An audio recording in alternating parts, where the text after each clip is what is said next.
Facing an epidemic in society today. It's not COVID, it's not the monkeypox, it's fatherlessness. Message! Senator Mike Lee of Utah brought up that very fact just the other day when talking about the situation down in Texas. Fatherlessness is at the core of all the problems that we are seeing in society today. He ain't lying. You can deny that, you can say it doesn't exist, you can try and ignore it, but it is the truth.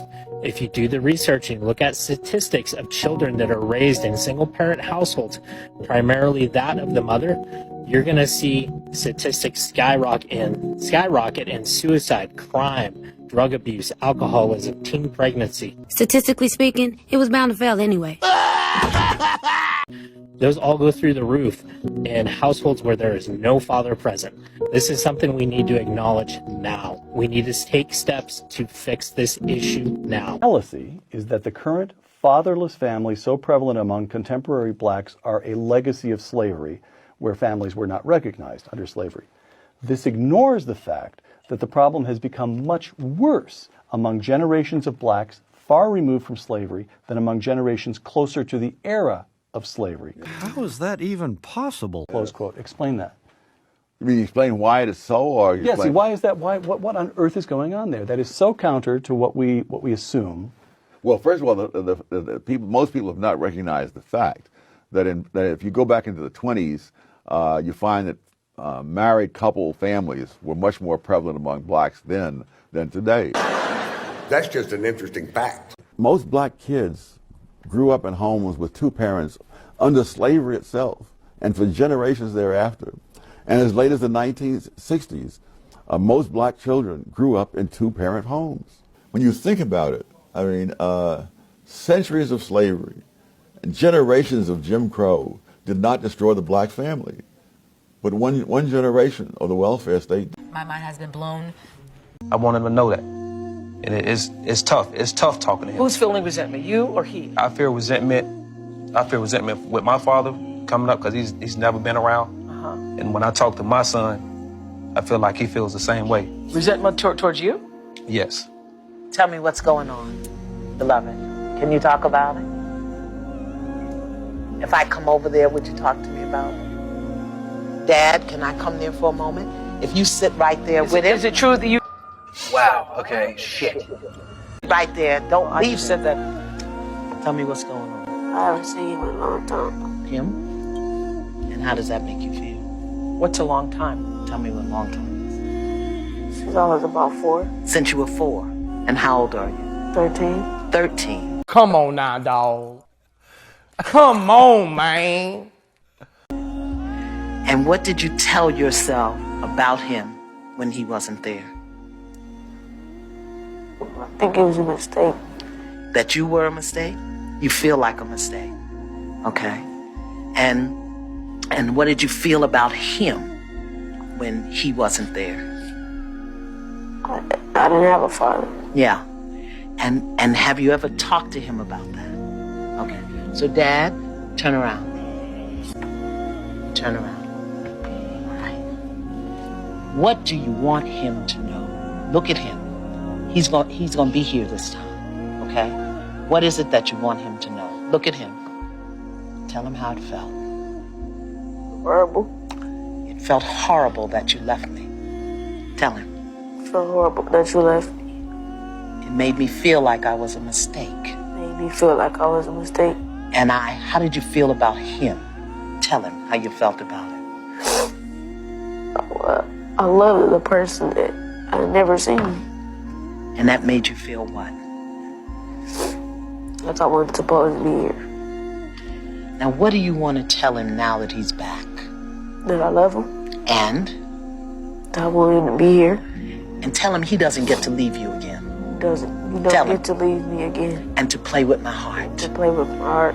I need you. I need you. And I want you. And I want you. Don't disappoint me. Don't disappoint me. He needs to see your vulnerability. He needs to know that you're vulnerable and that he's important and that he matters. I'm going to be here. But Daddy, your hurt is not his responsibility. Amen. Amen.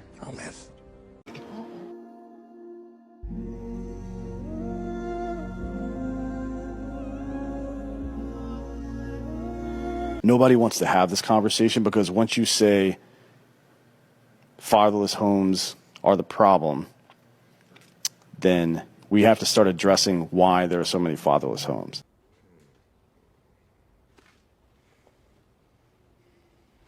I believe him, yo. I don't know why, but I do. And it's because we decided to put a bunch of people in prison back in the day. And not that we shouldn't have done that because they were committing violent crimes, but we had no backup plan. We did absolutely nothing to backfill the father role in these communities. And this is for the inner city shit. We had no plan to backfill this from the inner city. And as a culture, we have devalued fatherhood over the past 50 years, right? We've made it weird. We've torn at the underbelly of the nuclear family. We've told women that it's a bad idea for them to be mothers and to be fucking homemakers and shit like that. When we talk about fatherless households, a lot of times we try to scapegoat the effects of that to men, as if a father not raising his children doesn't affect all of the children regardless of their gender.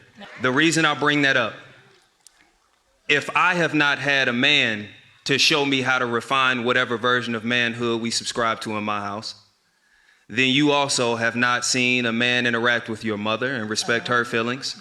You have not ever, if you subscribe to traditional patriarchy relationship, then you've never yielded to the authority of a man. You've never practiced trusting the leadership and authority of a man. So you are just as clumsy as me for different reasons, right? And then thing two, to just take with you, black men, if you hear, we need to start stepping into into the lives of these young boys. If a man and wife raise a child, they're less likely to end up in jail, but they have the same statistical chance as children raised by just their father. There's a little thing called irony. Girls with no fathers in the home have lower self-esteem. No father families more likely to be victims of abuse, especially with single mothers. Children with high BMI more often come from fatherless homes. Here's something: fathers have the fittest children. That was really interesting to me. The more opportunities a child has to interact with biological father, the less likely they are to commit a crime or have contact with the juvenile justice system. Okay, another way to say that is men and women who are incarcerated, the population of the prisons mostly encompass fatherless homes. Now, here's something that no one else has mentioned, which I think is cool, and I don't really say this eloquently. If a man and wife raise a child, they're less likely to end up in jail, but they have the same statistical chance as children raised by just their father.